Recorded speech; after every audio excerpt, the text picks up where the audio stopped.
حضرت عمر بن عاص رضی اللہ تعالیٰ عنہ فاتح مصر کہلائے. جب القدس فتح ہوا یعنی مسجد اقصی فتح ہو گئی تو مسجد اقصی کی فتح میں حضرت عمر رضی اللہ عنہ مدینہ منورہ سے تشریف لے کے گئے تھے. بڑا مشہور واقعہ ہے کہ جب وہ گئے تھے تو رستے میں خادم کے ساتھ گئے, وہاں داخل ہوئے تو بڑی شان و شوکت کے ساتھ انہوں نے استقبال کے لیے گلیوں میں لوگ کھڑے کیے ہوئے تھے.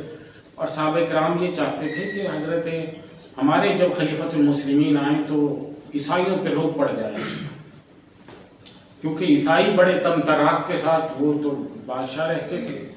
اور حضرت عمر رضی اللہ تعالیٰ عنہ کیسے آ رہے ہیں کہ خادم کو اوپر بٹھایا ہوا, کپڑوں پہ پیدل لگے ہوئے اور پیدل چلتے ہوئے.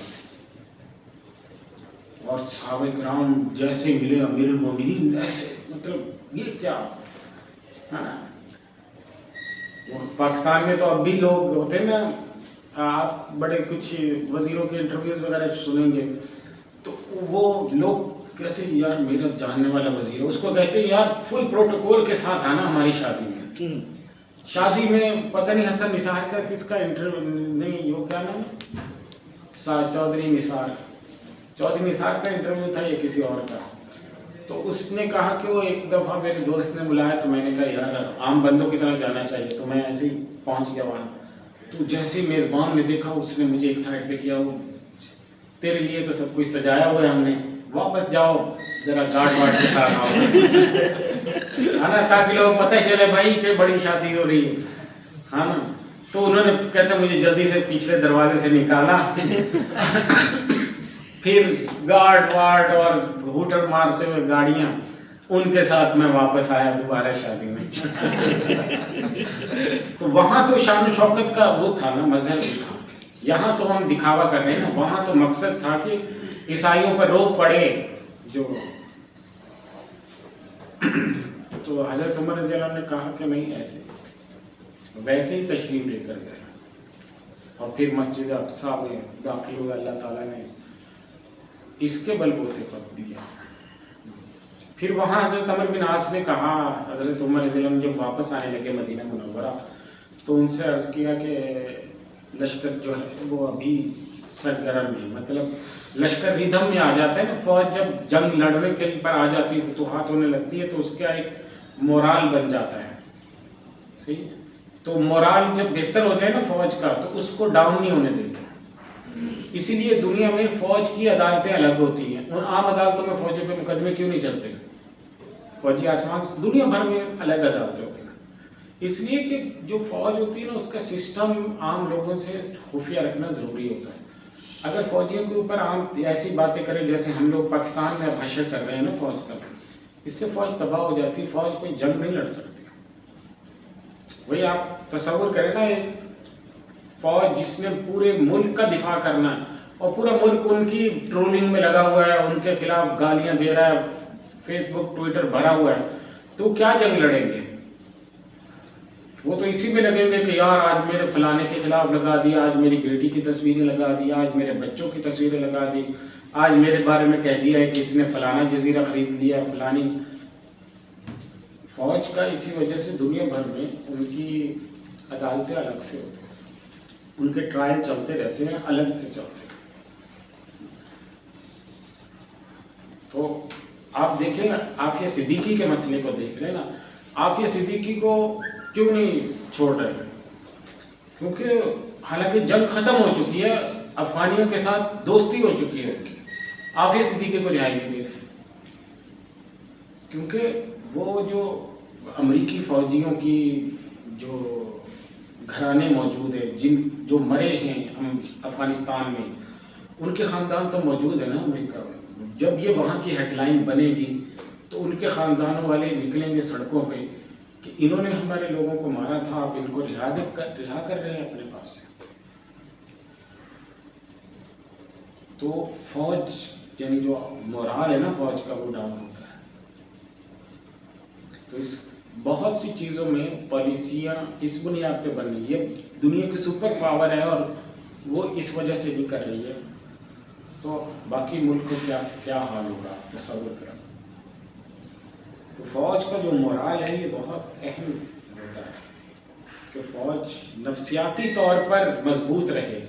نفسیاتی طور پہ فوج اگر تباہ ہو گئی تو پھر زمینی طور پہ بھی شکست کھا جاتی ہے.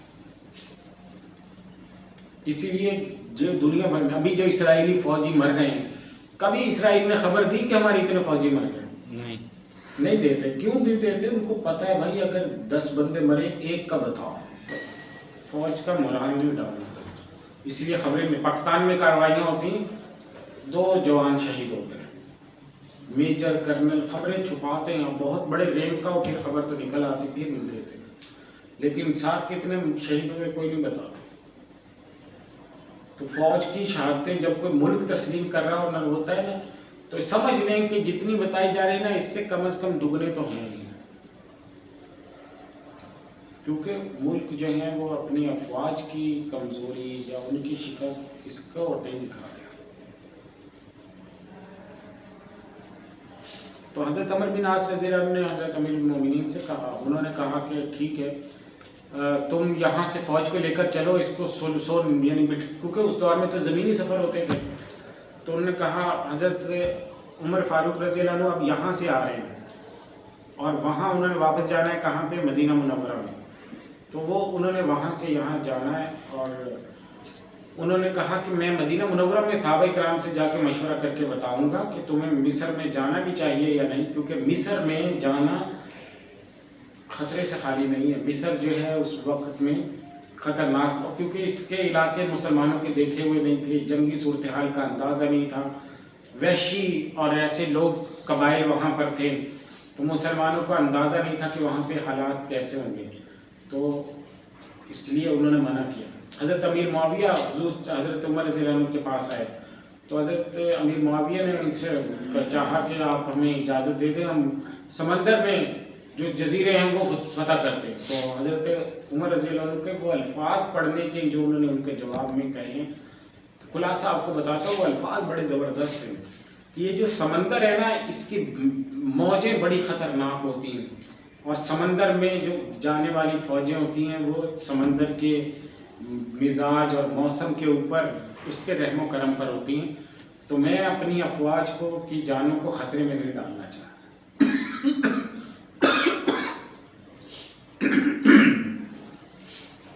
یہ امیر المومنین کہہ رہے ہیں، اور مصر میں جانے کا بھی کہہ نہیں رہے کہ چلے جاؤ، ہاں بھائی تم تمہارے ساتھ اللہ کی مدد ہے، جاؤ جاؤ، مطلب ہے نا ہمارے جیسا ہوتا ہے تو فوٹ ڈوز لگا دیتا، ہاں تمہیں تو مصر بھی تمہارا ہے، فلسطین بھی تمہارا ہے، عراق بھی ہے اور یورپ بھی تمہارا ہے، سبیلنا کر کے 2-3 نعرے لگا دیتے، ہے نا جیسے ہم لوگ کرتے ہیں کہ ادھر سے فجر کی نماز میں اٹھا نہیں جا رہا ہے اور روس زندہ باد اور فلانا امریکہ مردہ باد اور فلانا بھی ہمارا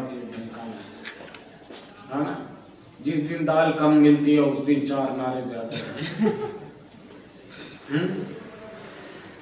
تو صحابہ کرام نے زمینی حقائق دیکھیے بھائی کہ یہ. اور حضرت عمر رضی اللہ عنہ جب وہاں پہنچے مدینہ منورہ میں، صحابہ سے مشورہ ہوا، صحابہ نے کہا نہیں. حضرت علی، حضرت عبد الرحمن بن عوف اور دوسرے صحابہ جو ان کے مشورے میں تھے تو انہوں نے کہا نہیں.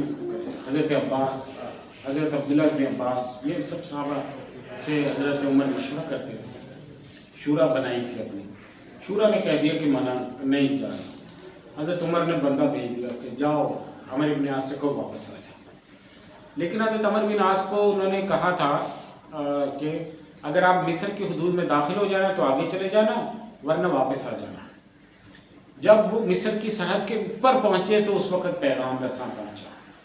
تو ان سے سلام دعا کرتے کرتے کرتے مصر کی حدود میں داخل ہو گئے حضرت عمر بن عاص. ہاں بھی کیسے حال ہے، مدینہ کیسا ہے، ہمارے گھر بار والے کیسے ہیں، اور مطلب اپنے گپ شپ لگائی، وہاں کے حالات پوچھے اور مصر میں داخل ہو گئے. پھر انہوں نے کہا کہ امیر المومنین نے کہا ہے کہ واپس آ جائیں، اگر مصر میں داخل نہیں ہوئے تو واپس آ جائیں. تو انہوں نے کہا کہ دیکھو میں تو مصر میں آ گیا ہوں.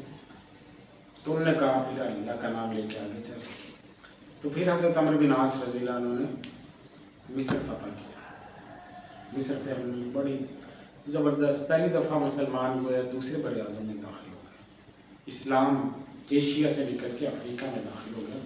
حضرت عمر بن عاص رضی اللہ عنہ، حضرت عمر رضی اللہ عنہ، ان سب صحابہ کرام کا یہ صدقہ جاری ہے۔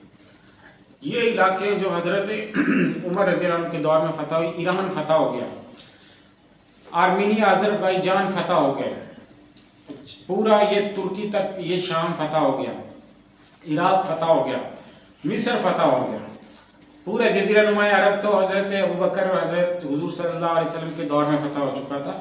اسلامی سلطنت 22 لاکھ مربع میل پہ پھیل گئی حضرت عمر رضی اللہ عنہ کے دور میں، اور ایسا زبردست نظام منظم، اور یہاں تک آپ نے فرمایا کہ لو مات القلب جوعا علی شط فرات لکان عمر مسئولا عنہا، اگر اس کے فرات کے کنارے پہ ایک کتا پانی پیاسا مر جائے تو عمر سے اس بارے میں پوچھا جائے۔